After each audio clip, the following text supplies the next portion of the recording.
Hey everybody, welcome to the final part of the Indian Scout at-home maintenance and service video.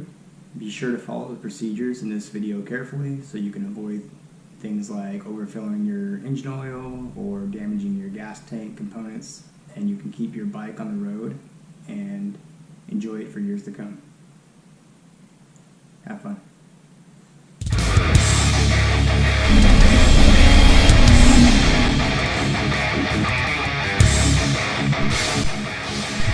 The next thing we're going to check is the rear wheel alignment, and we're also going to be checking the belt tension.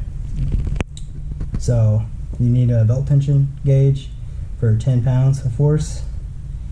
You set the grommet on there, or the little rubber washer. The spec's about a 1/2 inch of travel, so somewhere from the bottom of the belt to like up to this line here is what I'm looking for if I put 10 pounds of force. And so, as we can see, the belt is pretty loose, so we're going to have to tighten it. Indian Motorcycles has a good video online where you can learn that, but it uses the adjuster on this side, on the belt side, to tighten the belt, and the adjuster on the other side to check the alignment. Now, if we check the alignment right here on the belt, you'll see that it's slightly over to the left, so we are going to be changing the alignment on it too, because we want to have teeth showing on both sides. This belt has moved. We want to be able to see teeth like that on both sides. So on the belt side, whatever bike you have, on the belt side is where you tighten the belt. So I have set the axle to about 15 foot-pounds. If you look right here, you can see it's moving backwards. Now I'm tightening the bolt down, which should be tightening the belt. So we got a lot of tension on the belt now. So I got it really tight, and I'm going to recheck it. So again, it's about a 1/2 inch on the Scout. I want to put it right here in the middle, parallel, and I want to put 10 pounds of force. Now I measure from the bottom of the belt, okay, with the rubber grommet, and the 1/2 inch mark is right about where this brake is on mine. So I'm going to put 10 pounds of force. So it's too tight now. Alright, couple turns. Tap the wheel. Okay, I want that to be settled right. I'm going to check it again.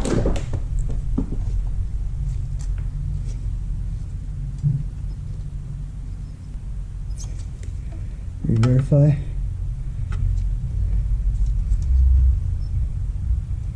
Pounds of force, so we're dead on. So now the belt is the proper tension. So it's right where it started. Now we want to check the alignment again. Alright, so turning this back screw counterclockwise should move the belt to the right, and you want to make sure this thing is seated up against the adjuster. So I take a mallet and tap the tire. They tell you tap the axle, whatever, same thing. And you want to keep doing that until you get your teeth showing on both sides. Move this a tiny bit. Go a couple turns. And rotate the belt. And it looks like we are dead nuts. Our belt is centered. The task that everybody says is impossible. I've done it. So it works, then we rotate it the other way. Now after you got your belt adjusted properly, you go back to your rear axle, and so it should have been set at about 15 foot-pounds for the service position.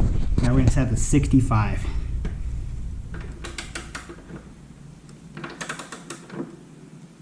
Don't worry about those little marker things moving a bit. Just go ahead and, after you tighten it down to 65, take your meter one last time, re-measure the bottom, see where it's supposed to go, and go ahead and apply the 10 foot-pounds, and we're perfect. The last two things are going to be the wheels and the kickstand here. So I went ahead and took the safety strap off. Let me show you the wheels real quick.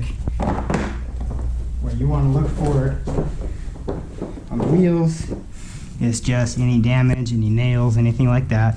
And you want to check the tread depth, right? And you want to check in the center where the bike's supposed to be ridden at. Now, I'm not going to take the meter and put it on here because you can tell just by looking at it, it's still got plenty of life left.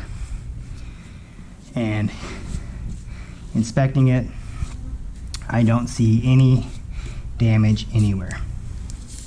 No excessive balding, nothing. So we're good, and I actually just checked the front tire. So we're good there, and we already checked the alignment, so that's it. So we'll move on to the kickstand. You see the kickstand, now it's already all cruddy and stuff, and if I try to move it, it's not, see that? That spring should be pulling it back. Look at that, it's just sticking, so we're gonna put it in this position here.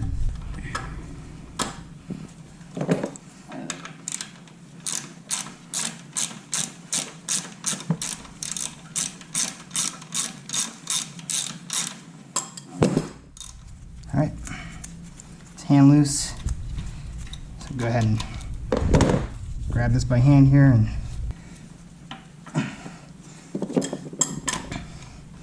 maybe get a partner to assist you, or do that. All right, it's now, as you can see, it didn't fly out at me or anything like that. This is really filthy, so we're gonna degrease it. Put this cleaner here. We're gonna clean the pen. I'm gonna go ahead and tighten the actual kickstand mount fasteners, one on the back, right here under this cable, don't tear the cable. One on the front, they go to 19 foot-pounds.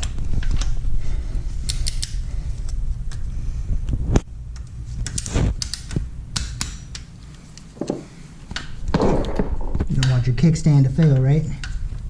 Have your bike fall over in a parking lot somewhere, it's gonna be a bad day.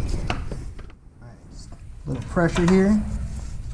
Pull on it, flip that pin in. Now, before I stick the nut on, I'm going to rotate it around because I just greased it. There we go. Greasy. Alright, then I'm going to take the nut. I just clean all the parts off, put a little bit of that gray grease on there. And then this pivot here. Alright, now we've got the kickstand operating like it should, not sticking, nice and smooth. We're going to tighten this down.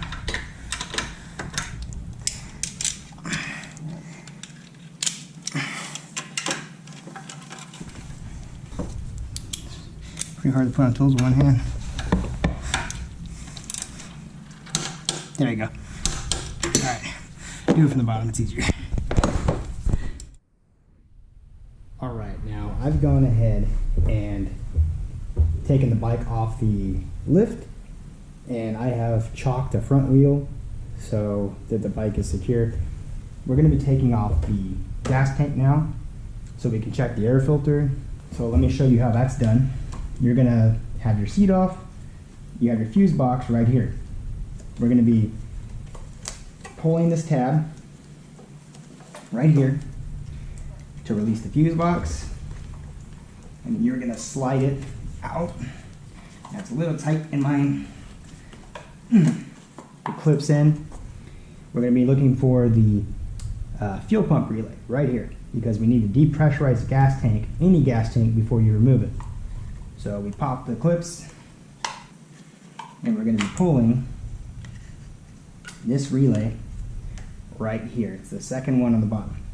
Let me grab my stiffer pry tool here. It's still plastic, you don't want to. It's a trim remover tool. There we go. Got the relay out. Use plastic, do not use metal. Use a plastic pry tool so you don't damage it, and be gentle with the connections. After you've put the relay in a safe location where it won't get damaged and you won't lose it, go ahead and pop this cover back on, and we're just gonna go ahead and tuck this back in here for now. All right, now what we're going to be doing next is depressurizing the fuel system. To do that, you're going to want to turn the bike on, turn the kill switch on, excuse me, and try to pump it.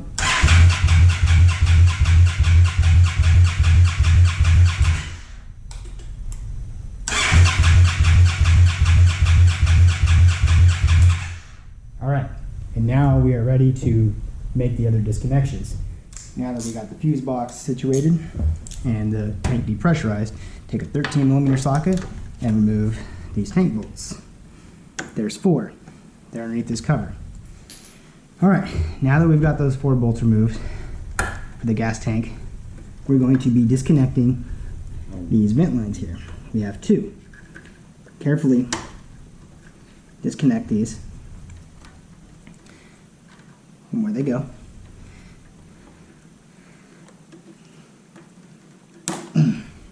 Okay, these run under the tank. We're going to be detaching our fuel line right here. All right, so this has a 2-button connector. So one on top, one on the bottom. You got to hit them at the same time. You're going to take a shop towel and stick it under. All right, now it's a little easier to do this if you take off this cover here, but I typically manage to do it without. So I'm going to do it without. You could also have this tank lifted a little bit to help you. What I'm going to do is take a rubber mallet and carefully place it inside the tank just to help lift it a little bit for me so I have a little bit more clearance.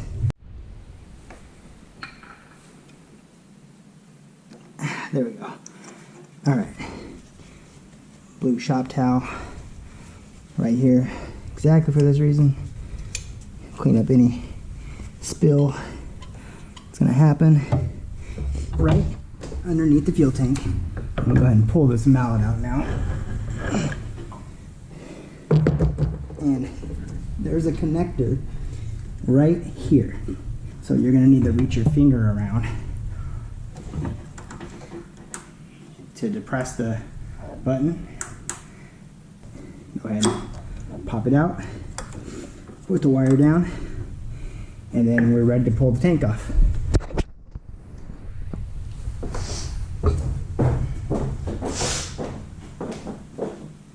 Alright, so when we pull the tank, we're going to lift and slide it off the rubber grommets that it has in the front, or the rubber mounts. And you're going to ensure that you take this hose, easier with 2 people, but make sure that this hose here, this connector, goes underneath the frame and out. Okay, if this gets snagged here, you're gonna break it. Your hose is out. Okay, now we're ready to pull the gas tank. Due to my air filter. Yep. So, go ahead and pull the tank off. What we're looking at here now is a non-factory air filter. In order for you to service the airbox, the normal airbox, you need to remove this part of the frame. 2 bolts here, a bolt here, and a bolt here and here.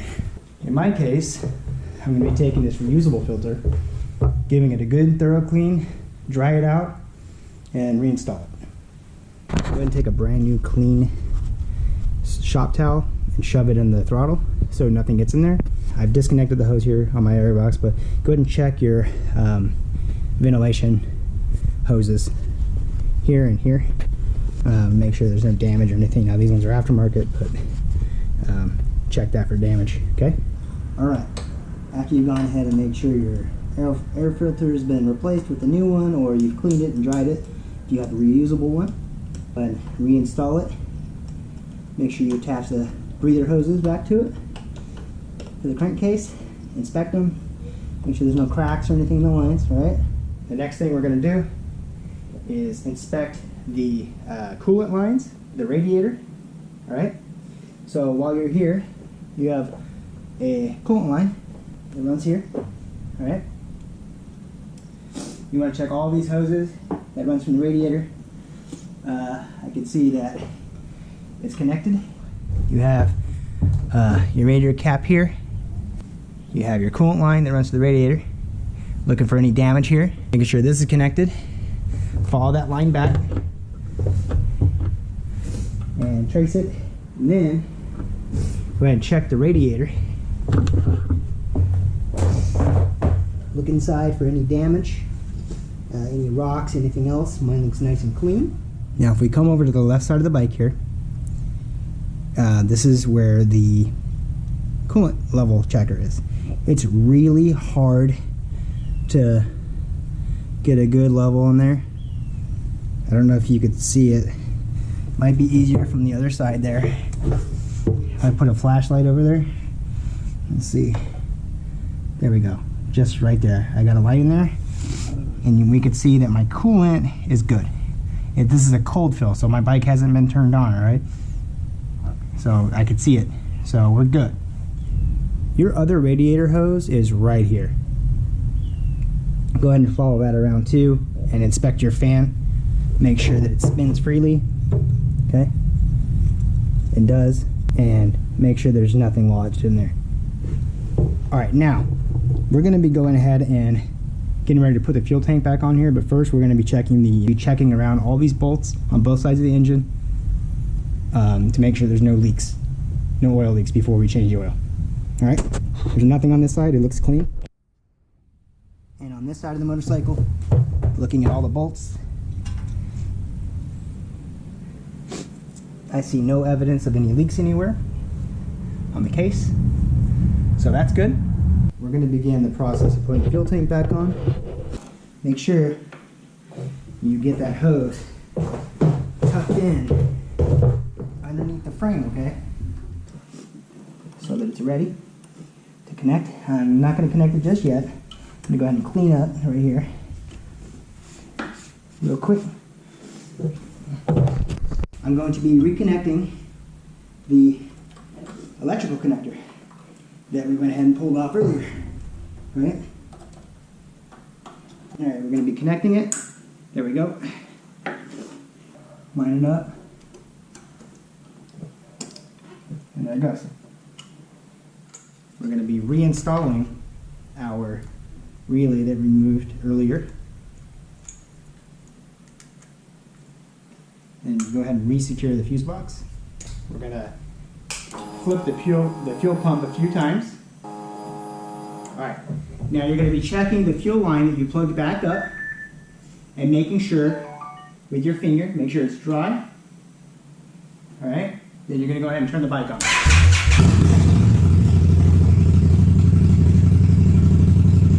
Go ahead and put those fuel tank bolts back in.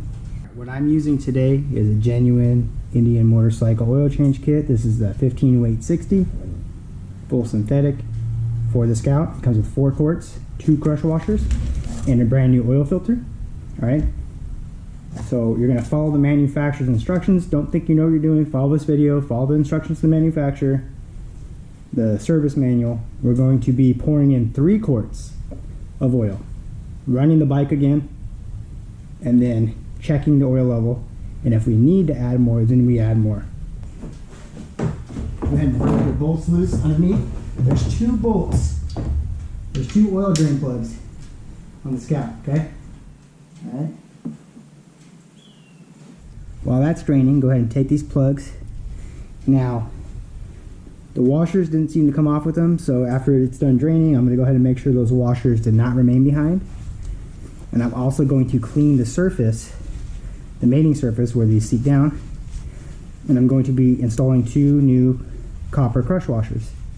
Now, I just realized I couldn't find my proper funnel, and this one doesn't fit. So what you want to do is get yourself an old water bottle, clean it out, dry it out. It's not wet, the outside's a little wet.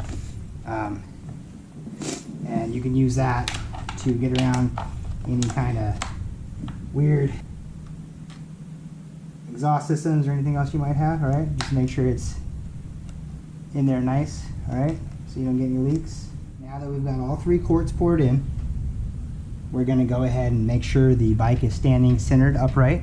So what I did was put a piece of 2x4 underneath the kickstand. Go ahead and wipe the dipstick off. The two lines are add and full, all right? We want to be somewhere near the full mark.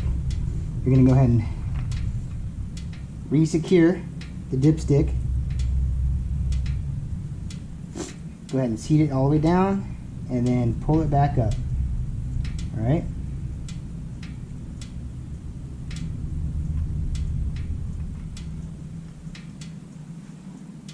And we are right around the full mark, just a little bit below it. And what that means is we're good to go. Do not add the other quart. See? It only takes 3 quarts. They give you 4. Pretty much all the kits are this way. Follow the procedures.